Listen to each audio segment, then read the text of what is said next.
Kyndall Drumheller is the Research and Policy Manager for the Virginia War Memorial. She received her BA in History from Randolph-Macon College and Master's in American History from Liberty University.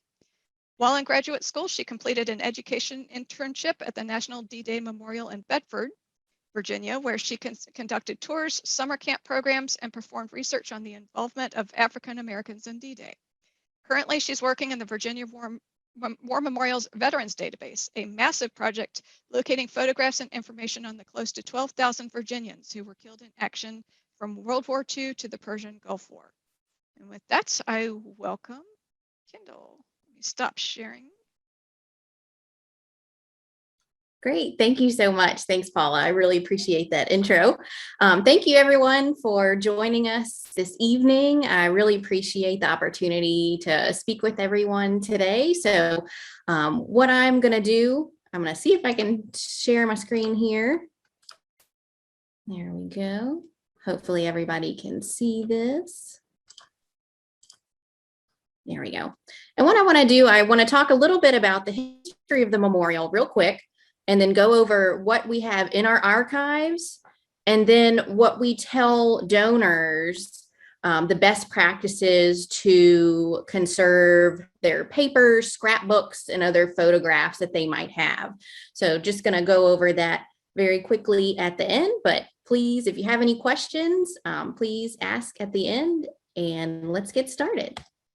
So the Virginia War Memorial was established in 1956. It actually started just as World War II, but then Korea broke out and they stopped all the planning and said, well, we need to wait until Korea is over to add those names as well. So that's what we did. We waited till the war was over and we constructed the memorial. One interesting tidbit is that when we opened on February 29th, 1956, leap year, Mori, the statue right here in this photo, she was headless. They had not finished the head. So if you see photographs from the grand opening in 56, it's a little strange to see a statue without a head, but that has been rectified and she is now a perfect lady. So what our shrine encompasses, it's 12,000 names of those Virginians who were killed in action from World War II, Korea, Vietnam, and Persian Gulf. And in the last year, we added on another expansion, which is the C. Kenneth Wright Pavilion, and that added another shrine of memory, and that includes the Global War on Terror. And we started with the Beirut bombings in 82 and 83.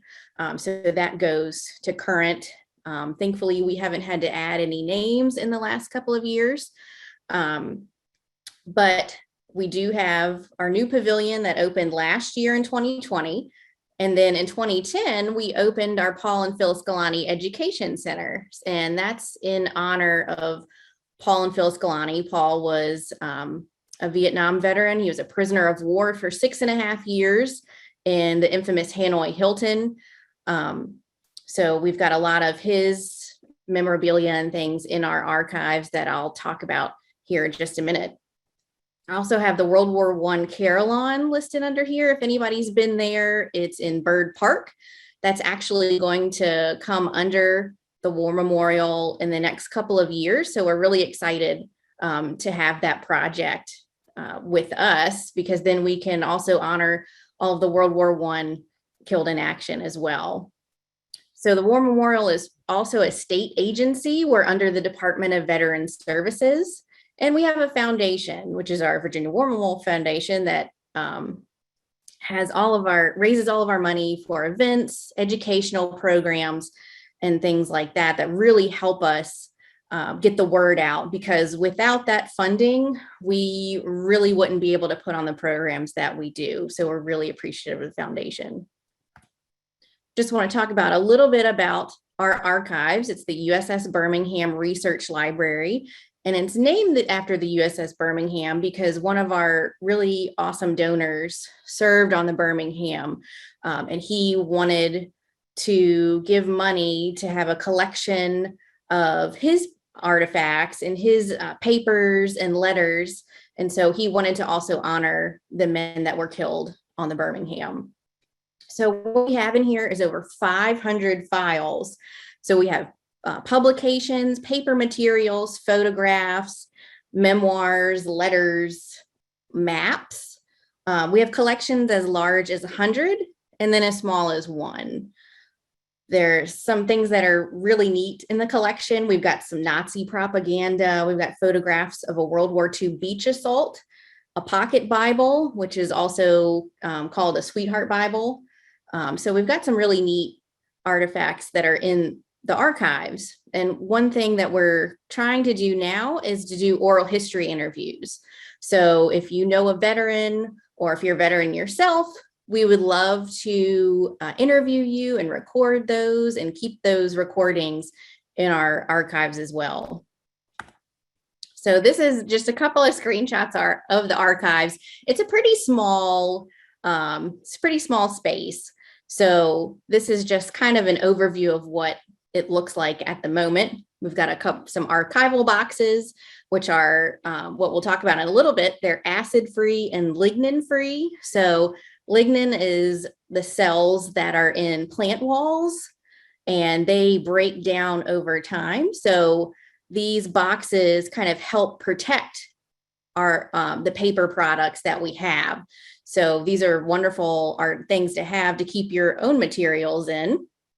We have donated books on the right-hand corner that people donate to us. And a lot of times they donate it to us and we really don't need them, but it's part of the contract that we have and it's in perpetuity. So they are with us forever.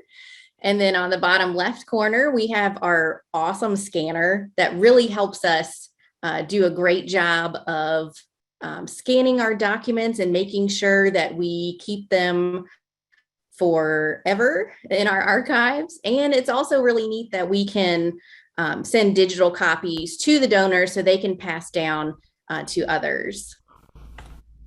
So one thing that's in our archives are photographs. So the young lady on the left, this is Gail Beavis. She was a WASP, otherwise known as Women Air Force Service Pilots. And she served with the 5th Ferrying Group in Dallas, Texas. She married another pilot who was really envious of the variety of planes that she got to fly. And one really interesting thing about her, unfortunately, her career was cut short because when she hopped out of one of her planes, she forgot to set the toggle switch correctly and the plane ran over her foot and broke her ankle. So that cut her career short. And she was really upset about that because she really loved flying. But we love having her in the collection. Gentleman on the right is George Bland. He was a mess attendant 2nd class in the U.S. Navy, and he served aboard the USS West Virginia during Pearl Harbor. So he is a Pearl Harbor survivor. Just to kind of, I'm going to read from one of his memoirs, just so you can kind of get what he saw on the day. The ship was hit on port side by a torpedo. Once he got topside, the sky was dark and filled with smoke as he heard the order given to abandon ship. He could see sailors jumping between the USS West Virginia and the USS Tennessee as the Arizona exploded, sending a concussion blast down between the 2 battle wagons. Trying to determine the next move, a rope appeared off the side of the Tennessee. It was a leap of faith to grab the rope as burning powder, oil, and debris from the Arizona filled the waters below. The heat was intense as he muscled up the rope to top deck of the Tennessee. And when he got to the deck, he joined fellow sailors, assisting with getting the wounded into motor launches headed to Ford Island. He was soaked in seawater, bloody from a shrapnel wound to the wrist and limping from an injured ankle. Mr. Bland passed away a few years ago. He was 93, but he was a great supporter of the memorial and really helped us with a lot of educational programs, especially with school kids and ROTC units. And he was just a really wonderful man. And we've got some things from him as well in our collection. A couple other neat photos I thought I would add to this just to let you see what we have. Some photos of the surrender ceremony on September 2nd, 1945 on the USS Missouri. And one interesting fact that I didn't know, that the ceremony only lasted 23 minutes. You would think the ending of World War II, it would have lasted a little bit longer, but these are just some really neat photos that one of the sailors that took the photos donated to us. And we have about 5 or 6 other photos in the collection. We have some menus, and I thought these were pretty neat, especially with Thanksgiving coming up. This is from the 3rd Tactical Fighting Wing. This is a Vietnam era menu. And one thing I wanted to point out, they had shrimp cocktail, roast turkey with bread dressing, and fruitcake. I mean, come on, nobody likes fruitcake. So I feel kind of bad for them that they had to deal with that. Another thing we have are letters and Vmail. So I wanted to show 2 types. So the letter on the left is more recent, that's from 2011. And then the Vmail on the right is, of course, World War II era. Just want to talk a little bit about the letter on the left. This is from Ryan Zimmerman. He served as a tank gunner in Iraq, and he's actually now a chaplain in the Arizona National Guard. Just to read a little excerpt from his letter. It says, "I hope this letter finds you doing well. I think and pray for you often, as I do my family and other friends. We are anticipating the close of the war now, and I long to finally come home. The war has been long and tiring, and many faithful and courageous men and women have given their lives for a cause greater than themselves." Now, the other letter is from Carl Pleasance, and it's to his dad. And 2 of his other brothers were actually serving at the time, his brother Brown and his brother Clendon. Carl is from Hanover County, Virginia. And what's kind of interesting is it's actually a road named Brown Pleasance Road in Montpelier. So I'm thinking that his family lived on that road at some point. But this is an excerpt from his Vmail saying, "Dear Daddy, I've been waiting to write you until I could tell you a few things, but it looks like that time's not coming. I'm afraid I'm going to forget a lot of things we could talk about, but I guess I'll remember more than you want to listen to." Now, unfortunately, Carl was killed in action in July of 1944 in the Philippines. 1945 in the Philippines. So you can see this is dated 1943, so about a year and a half before he was killed. And we also have all the correspondence between him and his family, and then also from his brothers. And one interesting thing is that it was letters in the envelopes, and they were all tied with string. So his mother had kept them in this shoebox. And then when they passed away, the siblings donated it to the War Memorial. And it's been really interesting going through all of those letters and seeing the exchanges from the family. Next, we have our postcards. So this is a World War I postcard, as you can kind of tell from the front of the postcard from 1917. This is from Wilbur Boston Cardoza. This is actually my great-grandfather's postcard, so it's got special meaning to me. And what's interesting is that he writes, "Why don't you write me sometime? It looks like everyone up there has forgotten me."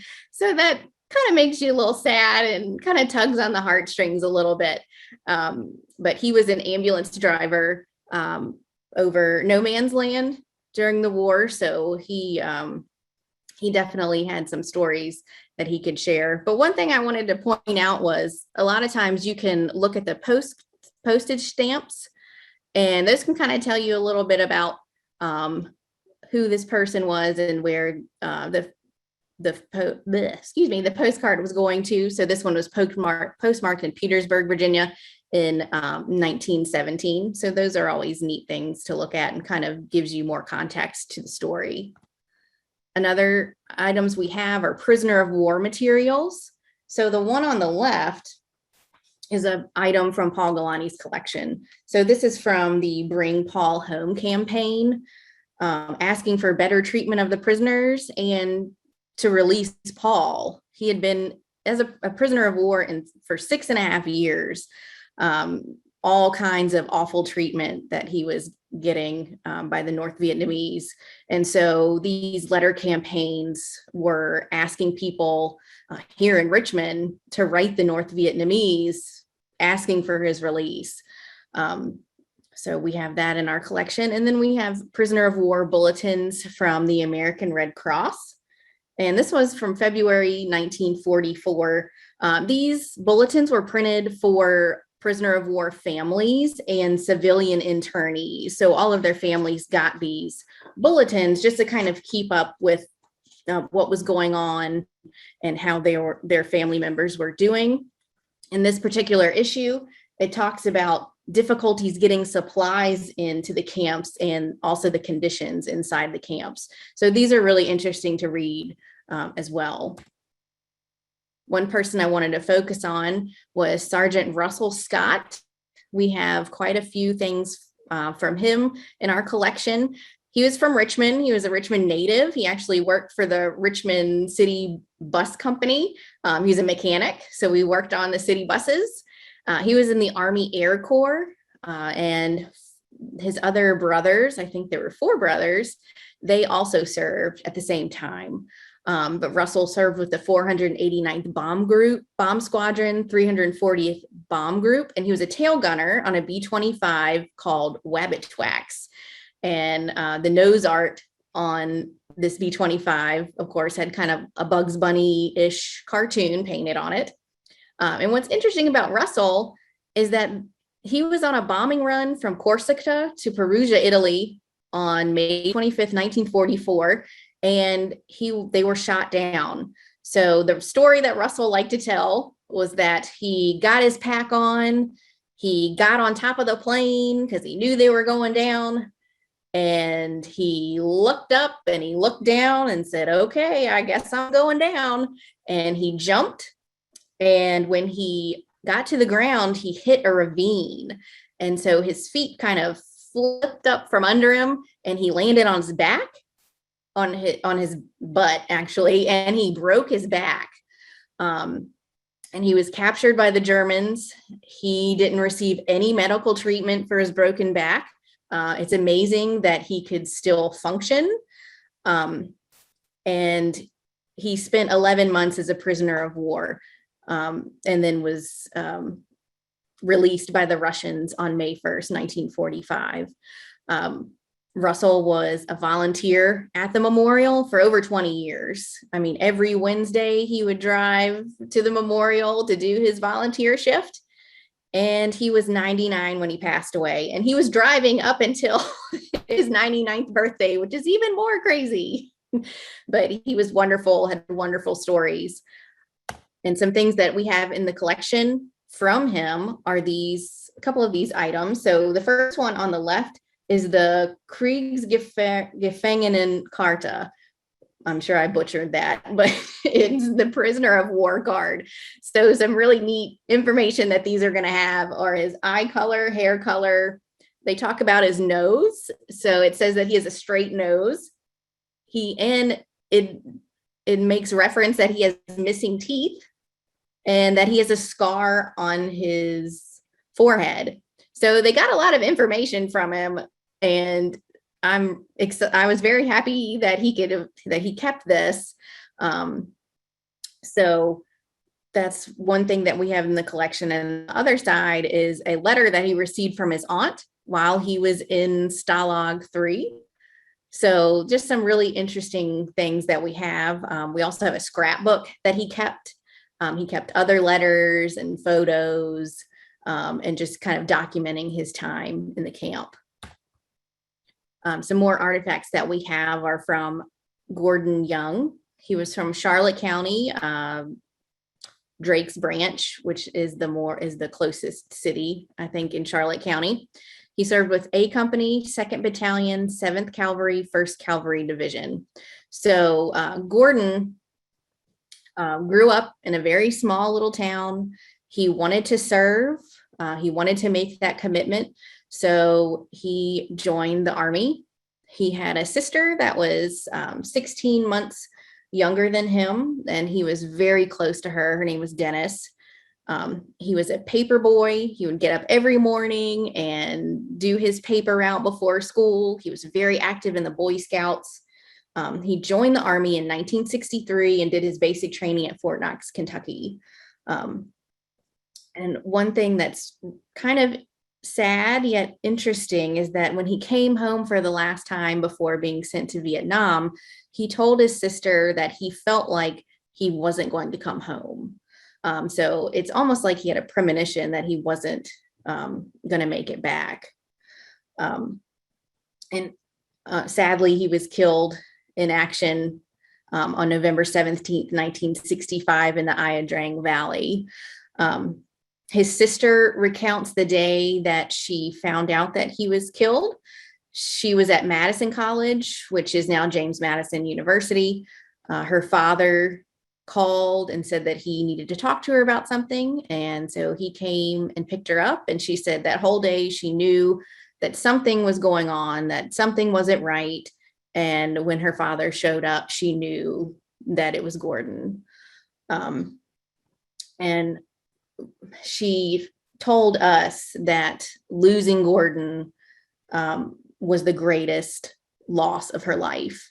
So they were very close. So this really impacted her quite a bit. Some things that we have in the collection that she donated to us are a letter from his commanding officer, and then the telegram on the right from Western Union. And one strange thing on this telegram is that at the bottom, it says, your daughter-in-law will furnish instructions for his return. Well, Gordon wasn't married. So that really threw the family for a loop and made things even more complicated. They finally got it worked out, but that was just a very strange thing that they had to deal with while trying to bury their loved one, which is very sad. So what I'm going to talk about now are just some best practices that we talked about when donors bring in items, or when we have people that just want to know how to conserve their things. So some things we want to know is, what do you have? How is it stored? And what is your goal with these items? What do you want to do with them? So the first thing is storage. So as you can see here, there's these packing boxes, and you want to get these out of these boxes as quickly as you can. Cardboard is not good material for storing artifacts, especially paper items and documents, because they hold on to a lot of moisture. And that moisture is going to destroy all the things. And it also attracts insects. So the insects are going to get in these boxes, and they're going to chew up all of your items in these boxes. So the first thing you want to do is move these boxes out of a storage area. So especially if it's in a basement or an attic or a storage facility that's not climate controlled, they need to go in somewhere more comfortable. So if you're in your house and you feel comfortable in your home, that's where you want to store your items, because heat and cold, fluctuating temperatures, that's what's going to really cause damage to your items. So with documents, you can see the one on the left, it's really overstuffed folder. The one on the right, it's in plastic sleeves with paper clips. So when you're handling these documents, I know a lot of times you'll hear, okay, well, you need to handle it with gloves or things like that. But with paper items, as long as your hands are clean and dry, it's okay to not use gloves, because with gloves, you can't really grip onto things. So you want to be able to grip onto something and be able to hold it properly, so you're not going to rip it or tear it or anything like that. And one thing that I want to point out is the picture on the right. It was with the paper clips, as I mentioned earlier. You want to take those paper clips off of those documents, because it's going to cause rust. It could rip them. So that's the first thing you want to do, is to take those paper clips off those items. With the very stuffed folder, You want to store it upright. You want to take them out of the folder. And because if they're stuffed like this, they're going to get creased. Ink is going to be dispersed from one page onto the next. And so you don't want that as well, because then that kind of ruins your documents. Let's see. You want to, if you have letters, you want to take the letters out of the envelopes, because over time, those letters are going to get brittle and hard. And if you open them up, if they're brittle, they're going to crack. So you want to open them out of the envelope and put them in their own file, so you can preserve them for as long as you can, because you want to be able to pass them down to the next generation so they can enjoy them. These are just another example of some of our archival folders that we have. So you want to make sure that everything is numbered correctly, and that you have notes on these, because if you don't have notes on things, or naming what's in your folder, people aren't going to know. And a lot of times, other than yourself, if somebody doesn't know what's in them or doesn't really care, who knows what they're going to do with them. So you want to make sure that you have everything labeled correctly to make sure that you keep them as good as new. The image on the left-hand side is a 48-hour pass in France from World War II. As you can see, there's some water damage on here, and it's been creased and folded a lot from use. So what this person did is they put acid-free paper on top of the item and put it in a folder, an acid-free folder, to make sure that nothing else happens to this item. And this was the only thing donated by this donor. So that's why there's only one copy in this folder. If you have other items you want to put in a folder, that's fine. Just don't overstuff it. But it's not cost effective to just have one item in one folder. But since this was from one donor, that's why there's only one item in the folder. These next things are of letters and envelopes. As you can see, they've been folded multiple times. And so when it got unfolded, you can see there's some tears in there, there's some rips. So that's what you want to avoid. With the envelope, you can see where the glue was on the envelope, and that's now transferred onto the letter. So that's why we tell people you want to get those letters out of those envelopes as soon as possible, because it's going to definitely do some damage to those items. With photographs, I know that everybody's probably seen these scrapbooks or these photo albums before. I know my grandparents had them, but these are probably the worst photo albums to use for photographs, just because of the glue and the stickiness on those pages. As you can see on the right-hand side, you can see where that glue made that imprint on the back of that photo. And what's going to happen is that glue is going to seep onto the photo, and it could really distort the picture quality. Also, on the back, they've written Vietnam in a ballpoint pen. You don't want to use a ballpoint pen because that could eventually bleed into the photo as well. What we've recommended before is just using a number 2 pencil on the very bottom and lightly kind of labeling things that way, because that kind of helps out. And also with the stickiness on the page, that's going to be attractive to bugs. So the bugs are going to get in, they're going to eat through those photos, and you want to save those photos for as long as you can because they're precious. So just some tips: get those photos out as quickly as you can, and get them in more of an archival grade plastic holders that they won't bleed into the plastic. So some other types of photographs that you might have seen before, the ones on the right, I think everybody's seen these as well. These were made with PVC plastic, which is also not good for your photos because if they get any kind of moisture or heat, they are going to stick to that photo. And then when you peel it off of the photo, it's going to take some of that, that image off of the photo. So how you can tell if it's PVC is if you smell it and it smells like a beach ball. It's got that, pool smell, that's PVC. So you want to carefully remove those photos. Now with these scrapbooks, thankfully you can see with there's little black tabs on those. So these were not glued in there, which is wonderful. So you can take the photos out, preserve them. What we recommend is scanning them and also scanning the page, because a lot of times people put photos in photo albums in chronological order. So if you take them out and you're scanning them and you don't really understand the order, you're kind of missing the story that this person was telling through their photos. So you want to make sure that you also honor what the person did before you to make sure that the story kind of passes on. I know a lot of people have seen these crumpled up photos and it's hard to keep them uncurled.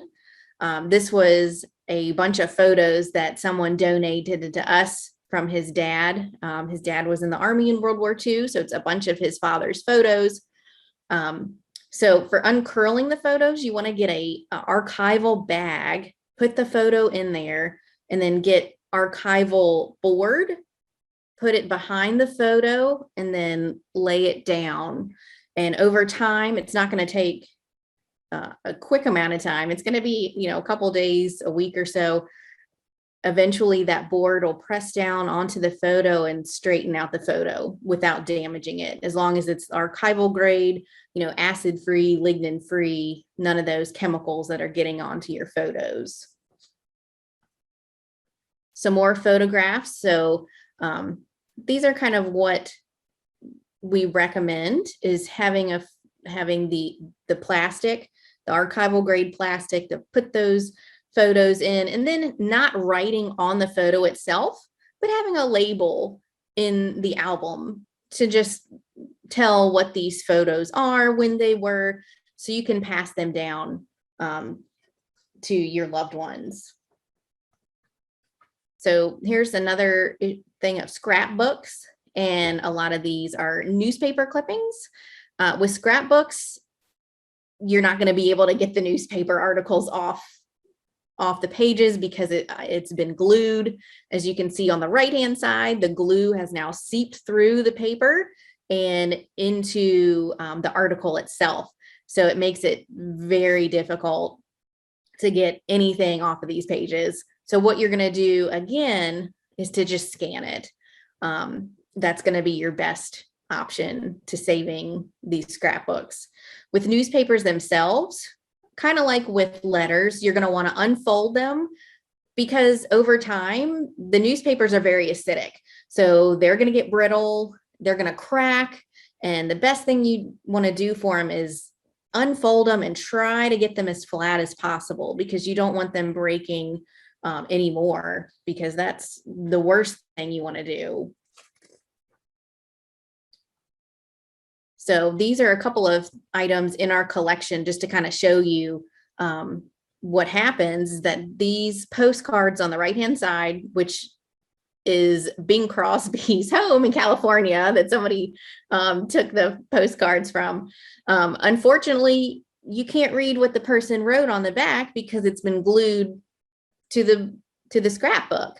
So that's one tricky thing. And unfortunately, you're not going to be able to get it off that page without damaging the scrapbook and the postcard.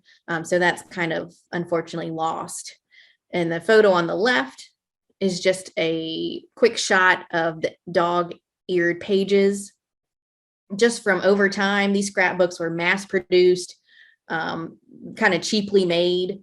So just from flipping through the pages all the time, there's cracks, there's tears. So again, you want to scan them just to make sure you have photocopies. And with scrapbooks, again, you want to keep them in the order that they were put in, because to these people that put the scrapbooks together, that was important. And it was telling a story of their life and what was going on in their life. We have a scrapbook from World War II that a lady donated to us. She didn't have any children of her own, but she had a lot of nieces and nephews in the area. So she always cut out newspaper articles of them and their friends during World War II and put them in a scrapbook.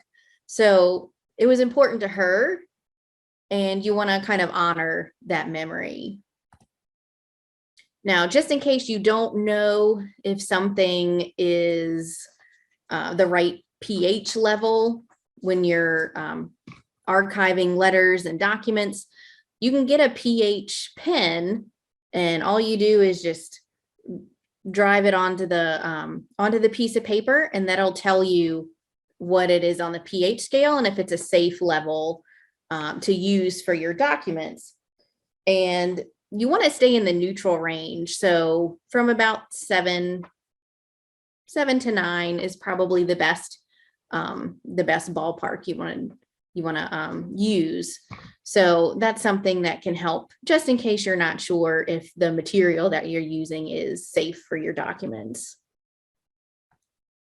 And just kind of in review, the bad ways of storage, are basements, garages, and attics, because they're going to hold in all that moisture. The weather's going to fluctuate.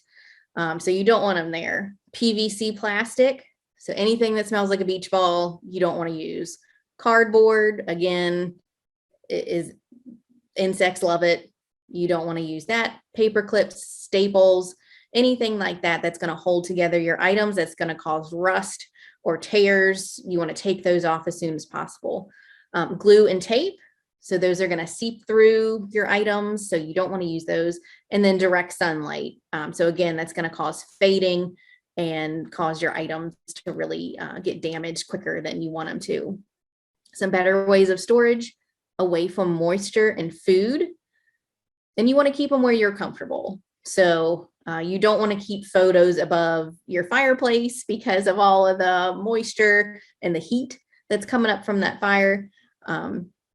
But any other area of your home that you're comfortable in, that's where you want to keep the items. You want archival quality materials, acid-free, lignin-free. And then you want basic, sealable plastic tubs. Those kind of help sometimes they're better than cardboard boxes. So get the sealable plastic tubs, minimal exposure to direct sunlight, and also label what you can, just so you can pass it down and pass those stories down. Because I know with my own family, my grandparents are gone, and we look through those photos and think, well, who are these people? Well, who's that? What is this of? We don't have those stories anymore. So it's really important to label and to keep those stories to pass on. So if you have any information, or if you want to contact me directly, this is my contact information, my email, and my direct phone line. I'd love to hear from you. If you have artifacts or paper documents that you'd like to donate or want scanned, we can do that. Or if you have veterans in your family, or if you're a veteran and you want to do an oral history interview, we'd love to have you do that as well. So that is all for me, and I'm going to stop sharing the screen. Actually, I was going to suggest you leave up your contact information while sure. we're doing questions, but that's up to you. Let me get that back out.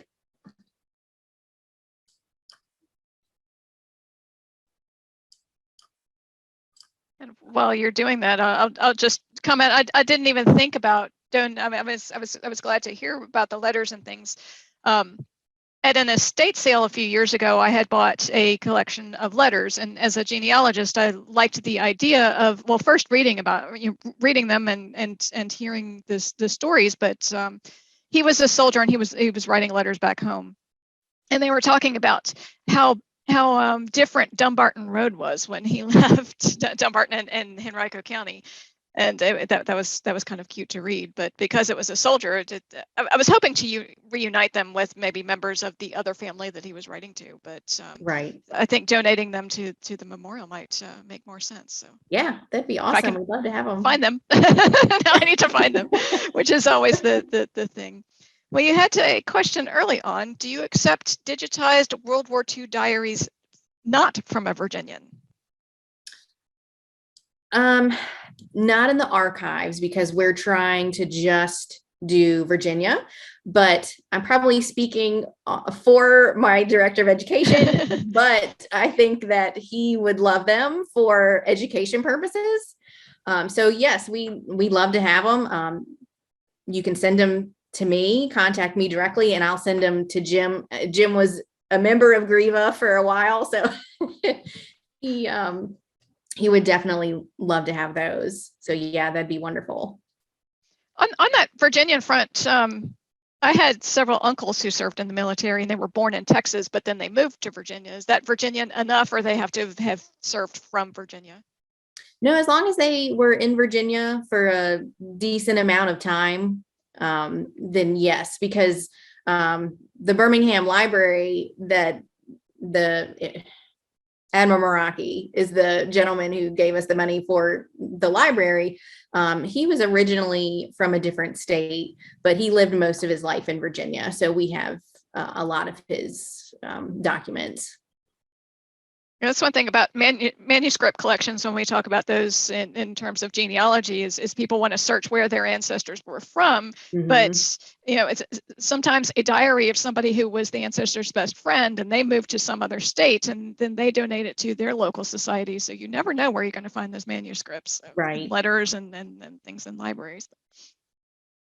Okay, is your add to veteran database only for those that are deceased, or can living veterans be submitted as well? No, living veterans can be submitted as well. So I'm the keeper of the database.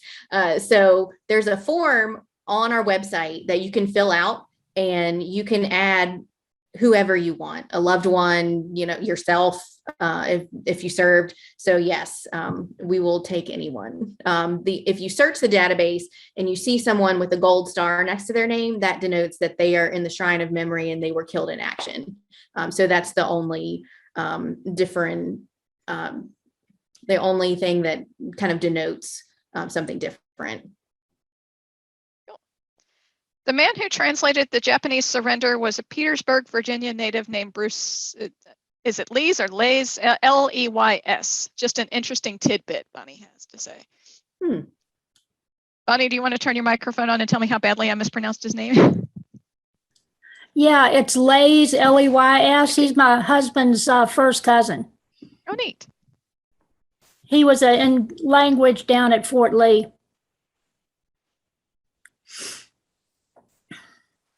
Any other questions or comments? Or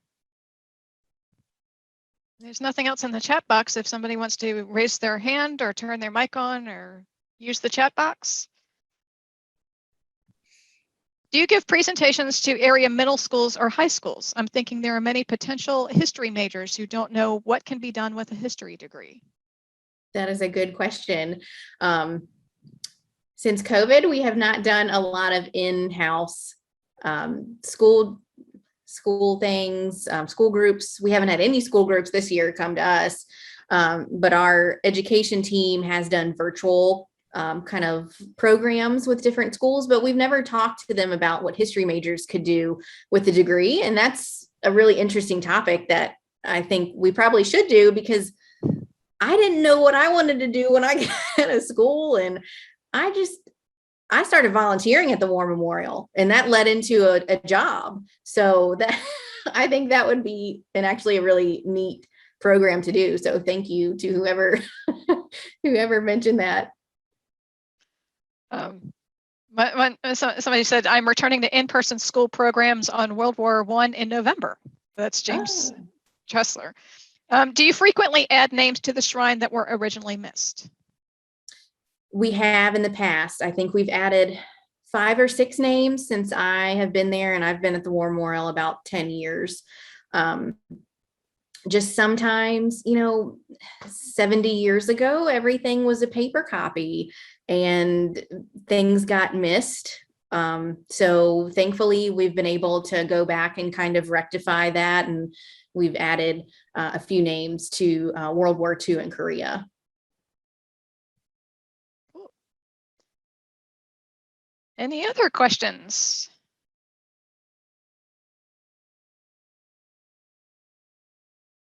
Well, give people a minute to type. Oh, okay. Returning to in-person is from the Director of Education at the Virginia War Memorial. I did not recognize the name. I apologize. That's what I get for reading the question and not the name. Okay. While I'm waiting to see if anybody else has any questions, I will comment on those sticky books, what I call them, on the pictures. I sort of inherited or temporarily inherited a lot of photos from both of my grandmothers and scanned them and been putting them online. And there was one sticky that was just horrible. And of course, that was the one where they wrote names on the back, and I just could not get the. I heard about trying floss, trying all kinds of things, and unfortunately scanning it was difficult too, because it was cardboard and it was a little bit warped, so getting it flat enough to scan was right. Also, so I can sympathize with what you guys go through with digitizing those photos. What do you do on the missing in action? So we have a missing in action wall in our education center, and every time that their remains have been found, we put a gold star by their name and make sure that their name is also listed in the Shrine of Memory. And if it's not, then we add it. But most of the time, the names are already in the shrine, because after a certain amount of time that this person has not been found, the Department of Defense has just gone ahead and said they're deceased. So they hopefully have been added, but if not, we will go ahead and add them to the shrine. Would you digitize a scrapbook?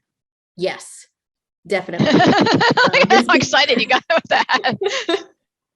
Just because they're so neat and they're so interesting and they tell such a great story.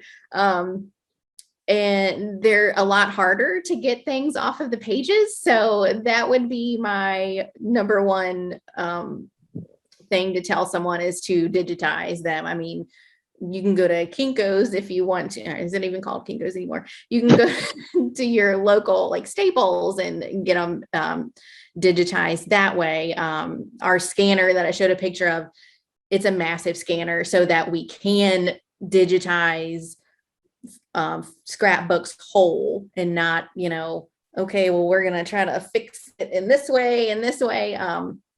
So yes, definitely digitize. Excellent. And James also says, in addition to paper items, we have a large collection of uniforms, weapons, and other items. That's good. Just found my dad's uniform not that long ago. That he only served in reserve for a while, but he still had his uniform. So it might end up there at some point. We have a piece of the Pentagon from 9/11 and just acquired steel from the World Trade Center. We have a piece of the USS Arizona and the Mori Flag, which is one of the most interesting flags in American history. Would you like to turn your mic on and tell us about that?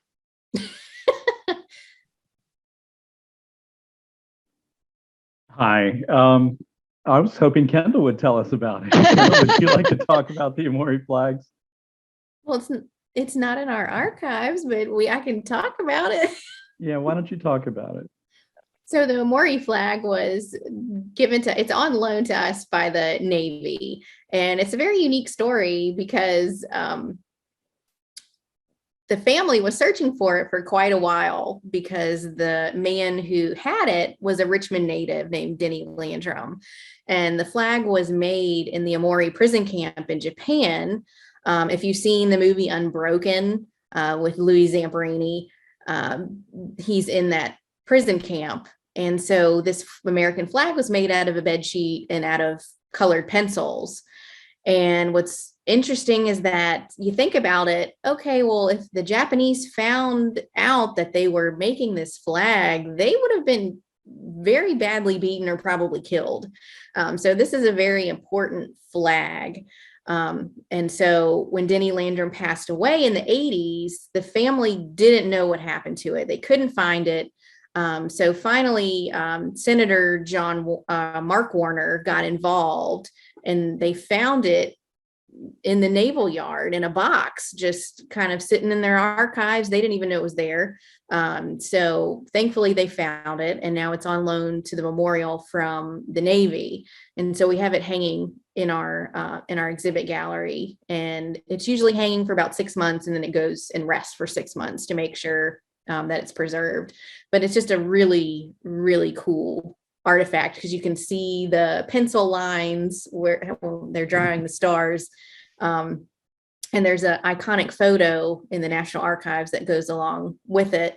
And Denny Landrum's holding the flag and waving it in that photo when they're being released from the prison camp. So it's a really cool artifact that we have on display at the moment. Very cool. My father's World War II and post-World War II photo scrapbook was badly deteriorating, so much so pages would crumble when turning the pages. I ended up cutting off the binder and scanning each page in sequence, preserving the original order. Yeah, that's awesome. And that's really all that you can do at that point. Or photograph it, or use one of those book scanners that kind of holds things. Mm-hmm, yeah. Any other questions or comments? I'm told to ask you about a story about B. Arthur. Oh gosh. So when I give a presentation on how to research military records, I use B. Arthur's photograph and her file from the Marine Corps when she served in World War II. And a lot of people don't know who B. Arthur is, because if you don't watch the Golden Girls or Maude, you might not know. But it's neat because they have her photograph, and the Marine Corps and the Navy both took pictures of the Marines and the sailors. So that's in their file with them, which is really awesome if you can get their file. But they also did a personality quiz on her, and they said that she was very argumentative and that she was going to get her way one way or the other. And if you've seen her act, that is quintessential B. Arthur.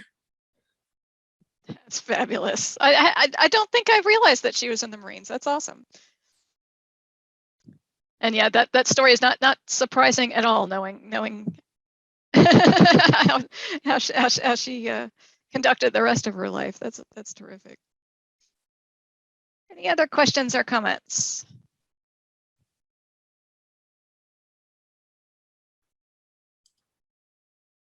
Well, thank you very, very much. This was fascinating, and we had Yeah, thank you so much for having learned me. lots of good stuff and heard some good stories.